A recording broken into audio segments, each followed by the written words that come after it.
ایک بہن کہتی ہیں کہ میرے شوہر نے میرے سر پہ ہاتھ رکھ کر قسم کھا لی ہے کہ میں دوسری شادی کروں گا کیونکہ پیر صاحب نے مجھے اجازت دے دی ہے۔ تو بہرحال اب مجھے نہیں پتا کہ شوہر نے پیر صاحب کو کیا کہا اور پیر صاحب نے کس بیس پر دوسری شادی کی اجازت دی، لیکن پہلے تو ایک مسئلہ سماعت فرما لیں کہ دوسری شادی کی اجازت پیر نہیں دیتا، اللہ تعالیٰ نے عنایت فرمائی ہوئی ہے۔ فَانْكِحُوا مَا طَابَ لَكُم مِّنَ النِّسَاءِ مَثْنَىٰ وَثُلَاثَ وَرُبَاعَ، کہ جو عورتیں تمہیں پسند ہو تم ان سے نکاح کر سکتے ہو، 2 سے، 3 سے، 4 سے۔ اور خود پھر رب کریم نے آگے ارشاد فرمایا کہ فَإِنْ خِفْتُمْ أَلَّا تَعْدِلُوا فَوَاحِدَةً، پھر اگر تم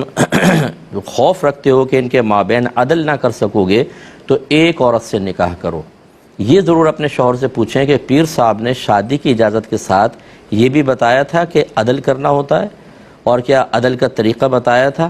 انہوں نے بتایا تھا کہ کس چیز میں عدل ہوتا ہے، نان نفقے میں عدل کرنا ہوگا نہیں ہوگا، یا اس کے علاوہ امور میں عدل کرنا ہوگا، یا باری مقرر کرنے میں عدل کرنا ہوگا؟ یہ پیر صاحب نے تعلیم دی تھی کہ نہیں دی تھی؟ اگر آپ کے شوہر ان کے مثبت جواب نہ دے سکیں تو پھر میں ایسے پیروں کے لیے دعا ہی کر سکتا ہوں کہ جو ناقص تعلیمات دیتے ہیں، اپنے مریدین کو آرڈر کر دیتے ہیں، مرید عقیدت کے اندر اس کو اختیار کرتا ہے، پیر صاحب کو خود نہیں پتہ ہوتا کہ مجھے کس طرح تعلیم دینی ہے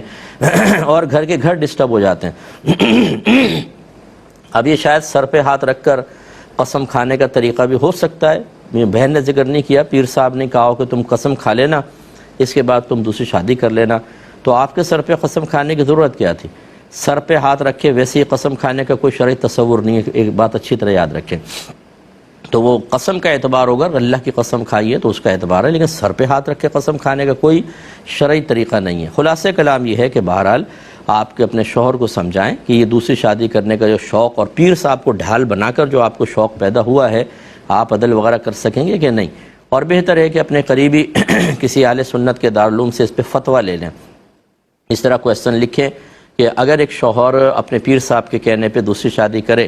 تو کیا اس کے لیے دوسری شادی کرنا صحیح ہے کہ نہیں، اور دوسری شادی کرنے کے سلسلے میں کن کن امور کا خیال رکھنا ایک شوہر پر لازم ہوتا ہے۔ یہ فتویٰ لے کر اس کو دکھائیں، ہو سکتا ہے کہ پھر اس کو کچھ ہوش آئے، کیونکہ 2 بیویوں کو سنبھالنا انتہائی مشکل کام ہوتا ہے، اور اس میں بہت سارے شرعی تقاضے ہوتے ہیں جو عام انسان تو پورا کر ہی نہیں سکتا، اور آخرت کا اتنا وبال ہے اس کے اوپر کچھ انتہا نہیں۔ نبی کریم صلی اللہ علیہ وسلم نے فرمایا کہ جس کی 2 بیویاں ہوں وہ ایک کے ساتھ رہے اور دوسرے کو بالکل معطل چھوڑ دے، معلق چھوڑ دے، یعنی نہ حق ادا کرتا ہے، نہ ٹائم دیتا ہے، نہ اس کے پاس رہتا ہے، وہ بروز قیامت اس حال میں آئے گا کہ اس کی ایک جانب شل ہوگی، یعنی فالج زدہ ہوگا وہ۔ تو اس لیے جو ہمارے جو سننے والے کوئی مرد حضرات اگر دوسری شادی کے خواب دیکھ کر اپنے سر کے بالوں کو کم کرانے کا منصوبہ بنا چکے ہیں، وہ اس بات پر ضرور اس حدیث پر غور و تفکر کریں۔